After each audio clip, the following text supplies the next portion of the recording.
Well, welcome to Sunday School on the Go from the First Baptist Church of Tallahassee as we continue to look forward with great expectation for the time that's surely coming soon when we can all be back in our classes again, even as we gather in church for worship. In our lesson for today, June 28th, we continue our study of the book of Proverbs, this time in chapter 4 and focusing on verses 10 through 27. I'm Jim Glass, one of the teachers in Al Harris's Pairs and Spares class, and I have the privilege of guiding you through this library of wisdom that we call the book of Proverbs. As we open another chapter of wisdom from the pen of that wise King Solomon, we take a closer look at the path of wisdom that we're walking on if we've trusted the Lord with all our hearts, leaning not on our own understanding, but in all our ways acknowledging Him as He directs our paths. Chapter 4 begins with our author, once again, encouraging his son to listen, pay attention, and gain understanding. But he goes on to tell a little of his own story. Now, I'm sure you know that storytelling is a great way to teach your children and grandchildren. Yes, you can tell them it's wrong to lie, but if you tell them a story from the life of someone who told a lie and experienced the consequences of it, even a story from your own life, it has a much greater impact on them. So in verses 3 and 4, the author tells his son how his father had trained him to seek wisdom. Now, because he owes so much to his parents, he's eager to pass on the things that he's learned to his son. A commentator from a couple of hundred years ago writes of the importance of training a child early in life. He says, "Let a child draw his first breath in a house which possesses a sanctuary like that. Let him come to know by his quick childish perceptions that there is in his home a ladder set up from earth to heaven, and that the angels of God go up and down on it. Let him feel the divine atmosphere in his face, the air all suffused with heavenly light, the sweetness and the calm which prevail in a place where a constant communion is maintained, and in after years, he will be aware of voices which call and hands which reach out to him from his childhood, connecting him with heaven, and even the most convincing negations of unbelief will be powerless to shake the faith which is deep as the springs of his life." So if we create the right environment for our children to grow up in, to nurture their desire to know and serve the Lord with all their hearts and to set their minds on heavenly things, it's much more likely that they will pursue godly wisdom, even as Solomon's parents trained him, and he now trains his son through these Proverbs. He continues in verses 5 through 9 to encourage his son to pursue wisdom and speaks of wisdom as if it were a person. "Do not forsake wisdom, and she will protect you. Love her, and she will watch over you. Esteem her, and she will exalt you. Embrace her, and she will honor you." Graceful, imaginative word pictures that underscore his urgency for his son to get wisdom.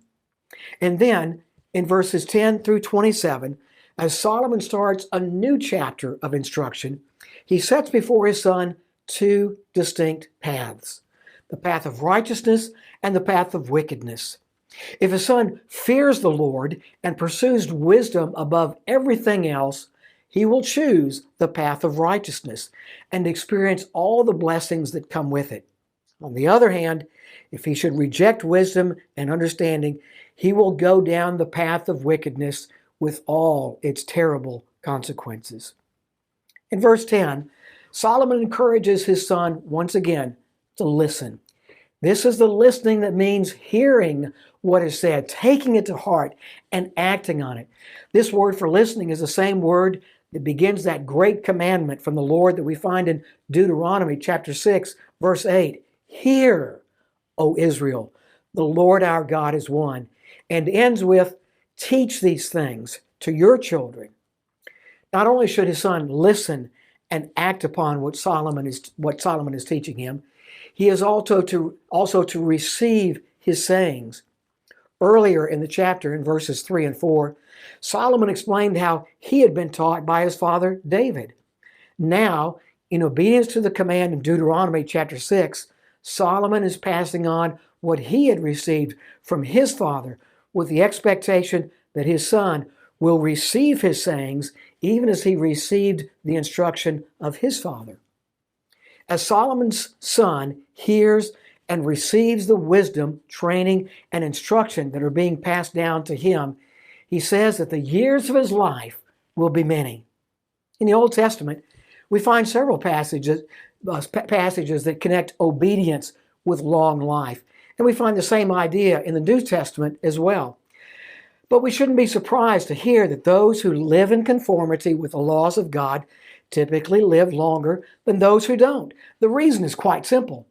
God created the universe and the laws that govern the way creation works. If everything in creation functions according to its plan and purpose, all goes well.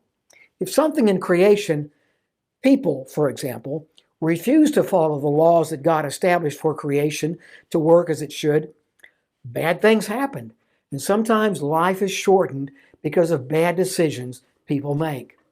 An article from a Times magazine dated February 15th, 2018, just 2 years ago, even underscores this fact. The article begins with this statement: if long life is what you're after, going to church may be the answer to your prayers. The article quoted from a prominent medical journal saying that, quote, women who went to any kind of religious service more than once a week had a 33% lower chance than their secular peers of dying during the 16-year study follow-up period. Another medical journal survey reported that worshipers were 55% less likely to die during the up to 18-year follow-up period than people who didn't go to worship services. The article went on to say, it's also the values drawn from religious traditions such as respect, compassion, gratitude, charity, humility, harmony, meditation, and preservation of health that seem to predict longevity. But since there's nothing new under the sun, Solomon already knew that 3,000 years ago, and it really shouldn't surprise us either. In verse 11, Solomon reaffirms his commitment to the proper training of his son as he begins his description of the path of righteousness, that wise path that leads to a long life. I instruct you in the way of wisdom and lead you along straight paths. He says, the way of wisdom and not the way to wisdom. Speaking again as if wisdom were a person. And so the way of wisdom is the way that wisdom walks and talks and thinks and lives. The way of wisdom is the path that wisdom teaches, the path that those who wish to be wise would walk in themselves. The way of wisdom is along straight paths or paths of uprightness, as some of the older translations have it. The primary meaning of the word is straightness or evenness, and the best roads are those that are straight, clearly laid out, free of obstacles, and lead directly to their ends. In Proverbs chapter 3 and verse 17, we saw that the paths of wisdom are pleasant and peaceful. In contrast, the path of wickedness is crooked, deceptive, difficult to follow, with lots of twists and turns and hazards along the way. When you walk, your steps will not be hindered. When you run, you will not stumble. As you walk along the straight path, the path of righteousness, you will find that your steps are not hindered or impeded. Each and every individual step is clear, so clear that you could walk it with your eyes closed, not leaning on your own understanding, but trusting in the Lord with all your heart, even though you can't see the way ahead. You can even run along this path. You can walk confidently as you go about your daily life, dealing with all the common, ordinary things.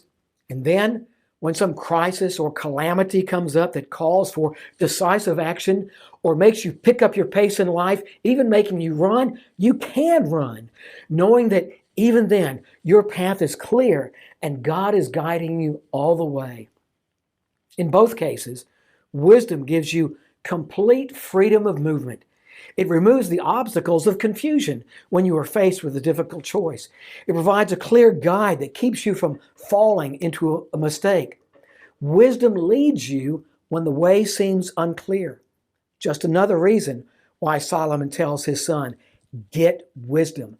For there's no better GPS for the soul than the wisdom God offers. And since it's always up to date and state of the art, it never needs to be updated, never goes offline, and there's never a time when you can't get a signal. In verse 13, Solomon repeats his call to hold on to wisdom, this time using the word instruction. Hold on to instruction. Do not let it go. Guard it well, for it is your life. This word for instruction is the same word we found in the first chapter and verse 8, where Solomon said, listen, my son, to your father's instruction, and do not forsake your mother's teaching. Surely the father's instruction and the mother's teaching include the lessons they've learned from life, both from the things they were taught by their parents, as well as the life lessons they've learned from their own mistakes and successes. The parents, having been young once themselves, something hard for young people to imagine sometimes, have been exposed to many of the same temptations their children will face in life. And the things they learned about how those temptations arose, how they gave into those temptations and the consequences they faced, or how they avoided those temptations and how their lives were blessed, are powerful lessons that need to be passed on to children, grandchildren, and young people altogether. You may have noticed already in 4 chapters that Solomon, tends to repeat himself. In chapter 3, verse 21, Solomon called his son to hold on to sound wisdom and discernment. And the 4th chapter opened with, listen, my son, to a father's instruction. Pay attention and gain understanding. These repeated exhortations and reminders to listen, pay attention, learn, understand, and apply remind us of how powerful and persistent those forces at work in our lives that tend to cause us to forget these things are, especially when we're young. As one commentator writes, hands become slack, and many a good gift drops from nerveless fingers. Thieves abound who will filch away instruction if we do not resolutely hold tight by it. Who would walk through the slums of a city holding jewels with a careless grasp and never looking at them? How many would he have left if he did? We do not need to do anything to lose instruction.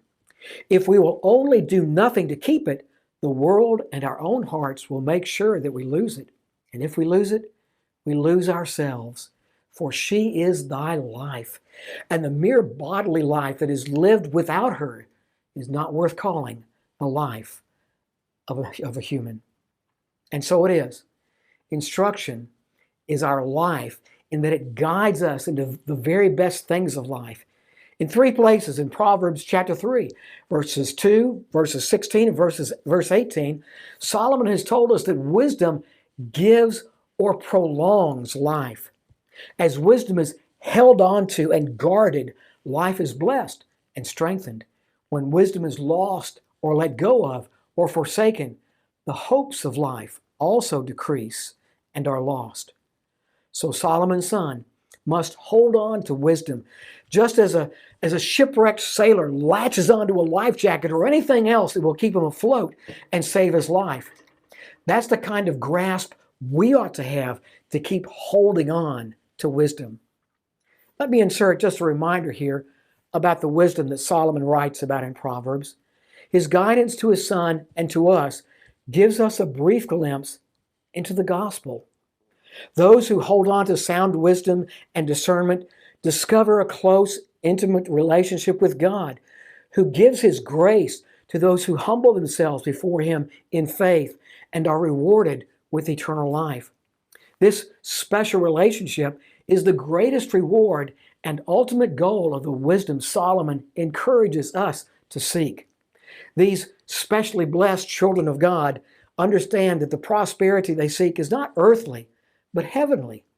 And fellowship with God, that obedient, loving dependence on him, is not merely our goal, but the underlying motive for our thoughts, words, and deeds. Although the fullness of salvation through Jesus lay in the future for Solomon and his son, the life of wisdom he calls his son and us to follow leads us invariably to the cross of Christ. For as Paul says in Colossians chapter 2 and verse 3, in Christ are hidden all the treasures of wisdom and knowledge.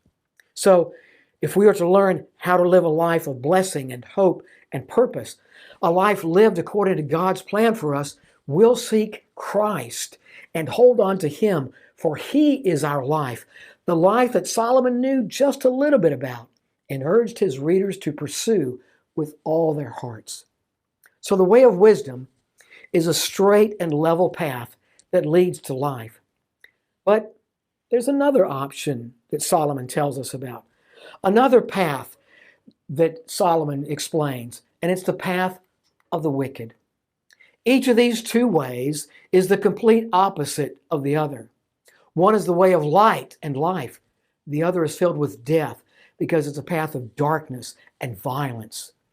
Well, Solomon has talked about righteousness in a general way and generally described the blessings that come from walking the path of righteousness. The path of wickedness, though, is such a terrible choice, and its consequences so awful that Solomon no longer speaks in generalities. He paints a vivid picture of the effects of choosing sin and the path of the wicked. Here's how he warns his son about this path in verses 14 through 17. Do not set foot on the path of the wicked or walk in the way of evildoers. Avoid it. Do not travel on it. Turn from it and go on your way, for they cannot rest until they do evil. They are robbed of sleep till they make someone stumble. They eat the bread of wickedness and drink the wine of violence. Already, Solomon has warned us of the path of the wicked in passages beginning in chapter 1, verse 19, chapter 2, verse 12, chapter 3, verse 31. Most recently, as he has done before, he has encouraged his son to follow the path of righteousness because of the blessings that follow, the most important of which is life. Here, as in the passages just mentioned, his words turn to warnings that are more like alarms. There might just be an urgent message he is trying to communicate here, almost like he's crying out, "Fire!" And so he begins with a compelling do not, for he knows our hearts, just as the Lord knew our hearts when he gave Moses the 10 Commandments, most of them beginning with do not, as if it were already our tendency to do those very things. It's a powerful, pleading command based on Solomon's own experience and that of others who had contributed to his upbringing. Most of all, it's based on the wisdom that God had given him. In 1 Kings chapter 3, we read that God appeared to Solomon in a dream at Gibeon during the night and said, "Ask for whatever you want me to give to you." Solomon told the Lord how he had already been so richly blessed. So he asked in verse 9, "Give your servant a discerning heart to govern your people and to be able to distinguish between right and wrong." In verse 10 we read, "The Lord was pleased that Solomon had asked for this. So God said to him, since you have asked for this, and not for long life or wealth for yourself, nor have you asked for the death of your enemies, but for discernment in administering justice, I will do what you have asked. I will give you a wise and discerning heart, so that there will never have been anyone like you, nor will there ever be." So here in verse 14, the man whom God had blessed with a greater abilities to distinguish between right and wrong than any other person before or after him says, do not set foot on the path of the wicked. Solomon can discern. He can predict what's going to happen if you set your foot on the path of the wicked. It's a slippery slope that once you've started on, you can't turn back from. By the grace of God, you can get off it, but the consequences and the memories and the hurt you may have caused to others can never be erased. And some of us know all too well how true that is. So don't even put your foot down on that first step. And if you've already made that first mistake, don't take a second step down that path in the way of the wicked. Not only does Solomon say not to set foot on the path of the wicked, he goes on in verse 15 to set forth 4 forceful commands. Avoid it. Don't travel on it. Turn from it and go on your way. His son is first to avoid it altogether. Put the greatest possible distance between it and you so that you're not even tempted to head down that road. All too well, Solomon probably knew the false confidence of youth and its own self-reliance and limited power of resistance, believing that they can toy with sin and resist before it's too late. As one 19th century commentator wrote, often sin proves to have an unimagined force, an unsuspected skill, the full strength of the allurements and enticements of evil perhaps no man knows.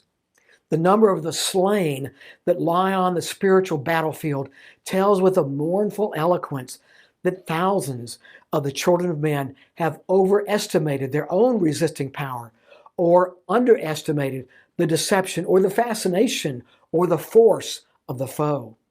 Therefore, shun the dangerous path. Enter not into the way of it. Avoid it. Pass not by it. Turn from it and pass away. Let it be considered that this is a divine injunction. Therefore, let there be no hesitation about obeying. There is nothing unmanly or dishonorable in prudence. It is not a virtue to be ashamed of. There is ample scope for the utmost heroism of spirit and of life without exposing our young hearts to evils, the very nature of which we may not know, the force of which we cannot measure, and from the consequences of which we might never be able to escape. Don't travel on it. The path of the wicked is a toll road. There's always a price to be paid.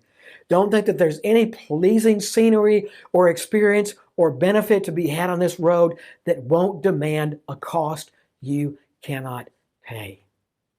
Turn from it, Solomon says. If by some chance you found yourself in the way of the wicked, turn aside from it while you can and choose another way. If you find yourself on the wrong path in life, follow Paul's instructions found in Colossians chapter 3 and verse 2. Set your mind on things above, not on earthly things, for you died and your life is now hidden with Christ in God. Turn from the path of the wicked and go on your way. Keep trusting in the Lord with all your heart, leaning not on your own understanding. In all your ways acknowledge Him, and He will direct your paths. Why is this so critical for Solomon's son and for us? He gives us 2 reasons why the wicked make bad company who corrupt others in verses 16 and 17. For they cannot sleep until they do evil. They are robbed of slumber until they make someone fall. They eat the bread of wickedness and drink the wine of violence. This is a terrible pronouncement on those who follow the path of wickedness, beginning with Solomon's assessment that their craving for evil is so consuming that they can't sleep until they fulfill their fiendish desires. And their sins are not sins of a passing weakness. Their sins arise from a premeditated and insatiable desire to do evil. Sin has become to them a kind of second nature, and as long as they are deprived from satisfying their lust for doing something evil to someone else, they lie awake, planning and scheming and longing for the opportunity to do evil and bring misery upon some poor soul. They are only content when they have done harm to someone else or corrupted another person into being like they are. They are like David's enemies that he speaks of in Psalm 59, verse 14. They return at evening, snarling like dogs, and prowl about the city. Such a situation is all too common even today, especially when so many are filled with anger and malice. The only answer is to avoid this path. Do not travel on it. Turn from it and go along a different path.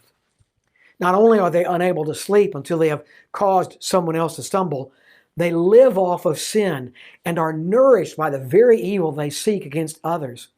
They draw life and strength from the wicked things they do.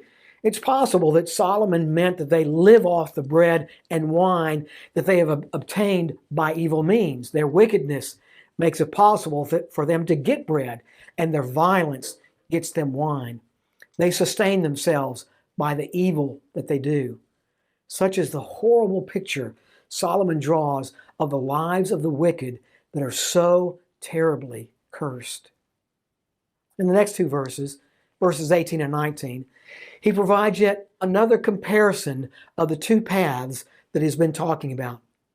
But the path of righteousness is like the light of dawn, which shines brighter and brighter until full day.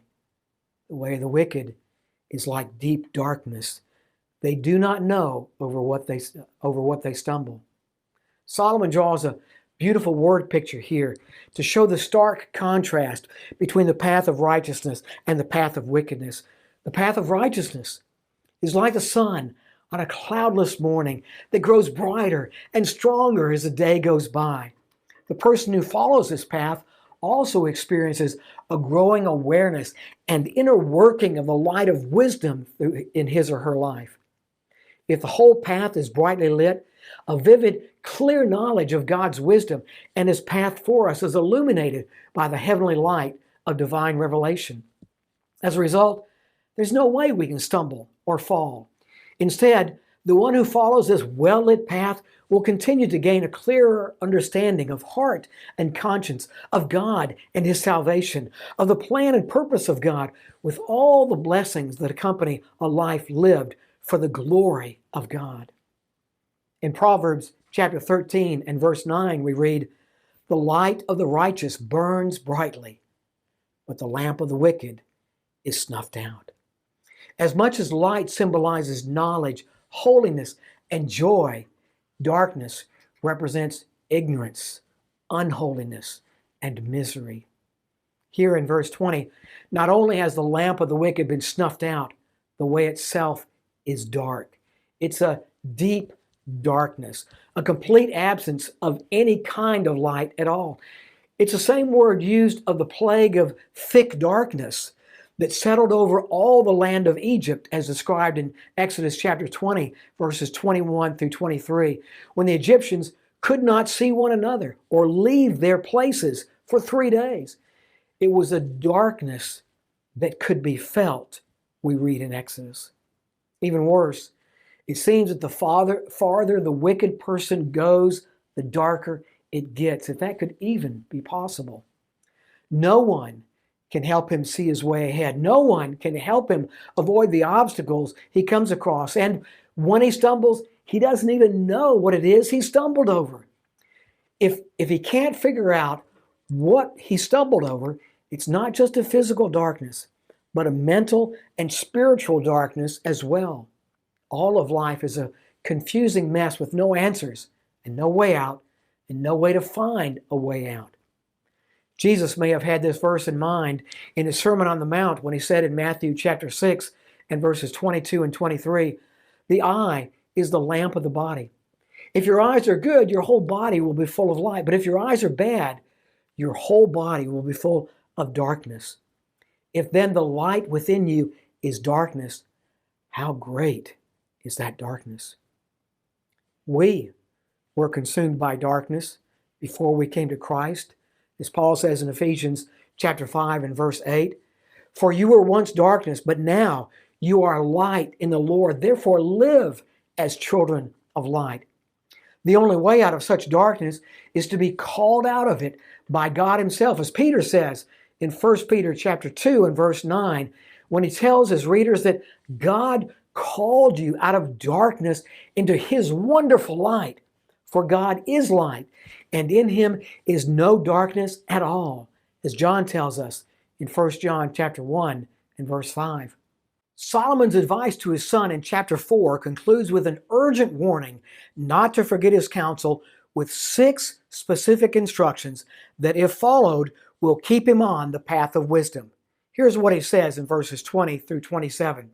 "My son, give attention to my words. Incline your ear to my sayings. Do not let them depart from your sight. Keep them in the midst of your heart, for they are life to those who find them, and health to all their body. Watch over your heart with all diligence, for from it flow the springs of life. Put away from you a deceitful mouth, and put devious speech far from you. Let your eyes look directly ahead, and let your gaze be fixed straight in front of you. Watch the path of your feet, and all your ways will be established. Do not turn to the right nor to the left. Turn your foot from evil. After an encouragement to pay attention and listen closely, Solomon urges his son not to let his words out of his sight and to keep them in his heart. As in chapter 3 and verse 21, Solomon's son is to hold on to these words with all of his ability and make them the focus of his life. They are to be the goal his son strives to achieve, the objective that is set before him, ever calling him higher and higher to loftier places of wisdom and worship. But they are also to be kept in his heart. There in his heart, his father's words will be safely protected as a person guards a precious treasure hidden away in a safe room. But his words won't be buried away in a closet somewhere. They will be at the very operation center of his life, where his words and thoughts find their beginning. Because out of the heart, the mouth speaks, as Jesus said in Matthew chapter 12 and verse 34. It's where our goals and objectives originate and then direct all our outward actions as well.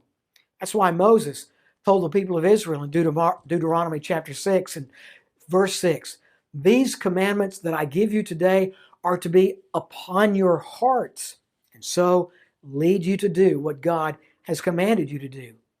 So we must guard our hearts above everything else because it is the wellspring of life. Not only is it the physical organ that pumps precious blood throughout the body, carrying with it all the nourishment our cells need and carrying away all the spent fuel and impurities, it is also the symbolic center of our moral conscience. In the Jewish way of thinking, so one commentator says, the heart was the indivisible central unity which manifested itself in the whole of the outward life. As a man thinks in his heart, so is he. The heart is the man. And that personal center has a moral character which comes to light in and gives unity and character to all his deeds. And that's why David prayed in Psalm 51, verse 10, "Create in me a clean heart, O God." For from the heart of the unbeliever, the heart Jesus calls unclean in Matthew chapter 15 and verse 19, come evil thoughts, murder, adultery, sexual immorality, theft, false testimony, and slander.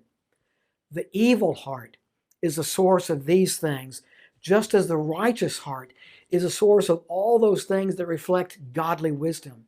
So, above all else, guard your heart.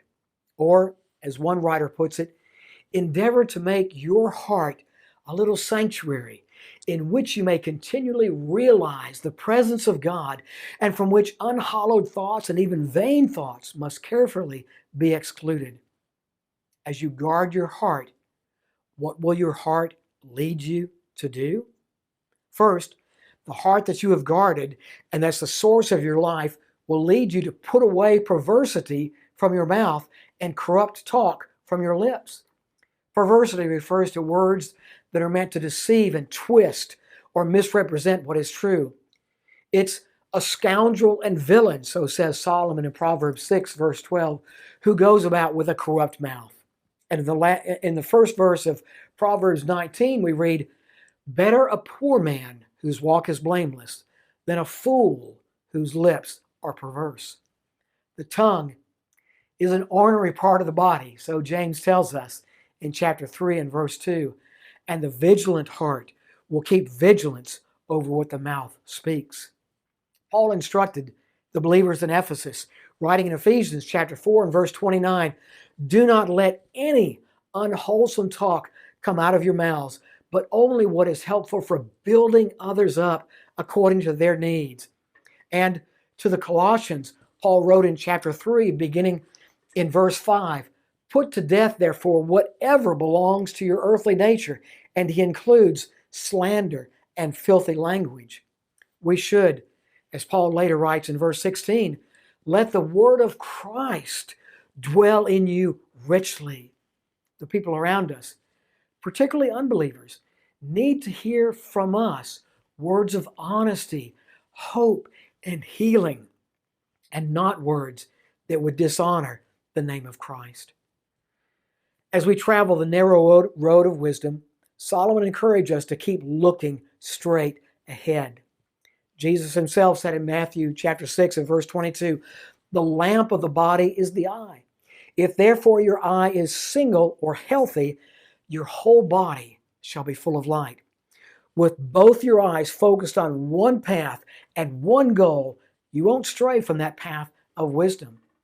And there are so many distractions that tempt the eyes to wander from the path of wisdom and righteousness that we should often be reminded of the children's song, "Oh, be careful, little eyes, what you see."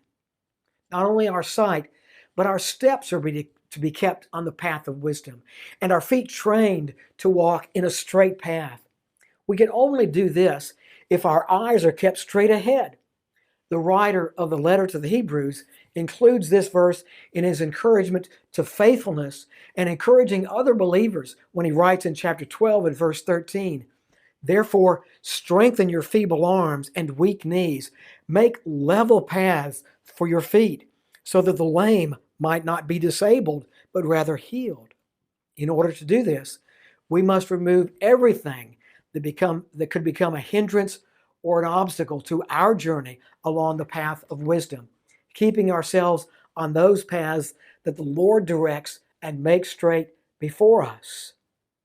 Oh, be careful, little feet, where you go.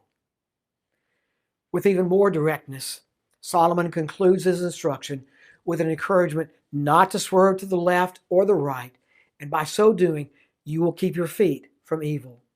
With the heart focused and the eye intent upon the way of the Lord, stay on the narrow path, not looking or straying, not distracted by wealth or adversity or lust or doubt or anything else that might lead you astray. Now, throughout this passage, Solomon has invited us to observe a kind of competition between wisdom and folly, righteousness and sin, virtue and vice.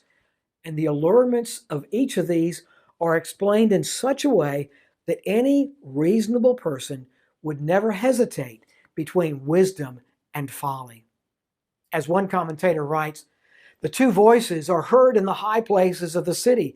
Each of them invites the passers-by, especially the simple and unsophisticated, the one into her fair palace, the other into her foul and deadly house. The words of their invitation are very similar, but how different is the burden of the two messages. Wisdom offers life, but is silent about enjoyment.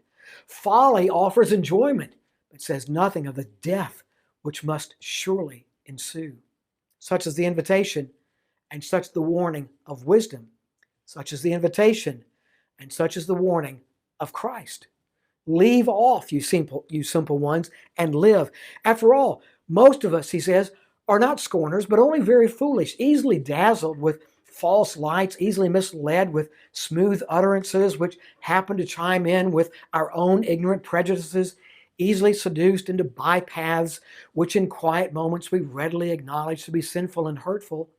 The scorners are but a few, the simple are many. Here is the gracious voice appealing to the simple ones like ourselves, and with a winsome liberality inviting us to the feast of wisdom. He continues, there is no noble life without our guarding our hearts. There is no effectual guarding unless God guards our hearts. There is no divine guarding unless through our faith. It is vain to preach a self-help gospel unless we can tell the beleaguered heart, the Lord is your keeper. He will keep you from all evil. He will keep your soul. We only add one more impossible command to a person's burden. And we do not apprehend nor experience the divine keeping in its most blessed and fullest reality unless we find it in Jesus, who alone is able to keep us from falling, and to present us faultless before the presence of His glory with exceeding joy. Hold on to instruction. Do not set foot on the way of the wicked. Listen closely to my words, for they are life and health. Above all else, guard your heart, for it is the wellspring of life. Thank you for being part of our study of the wisdom of Solomon in the book of Proverbs, chapter 4 today. Next week, we turn to chapter 5, verses 3 through 11 and 15 through 18, as we hear Solomon warn his son and us about a particular road along the way of the wicked that, unfortunately, far too many have followed. May God bless you as you feast on His Word today and throughout the week to come. As you grow in knowledge through the study of God's Word, I pray that you would also grow in wisdom as you walk the narrow way of faith.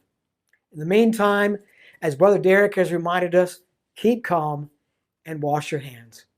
God bless you.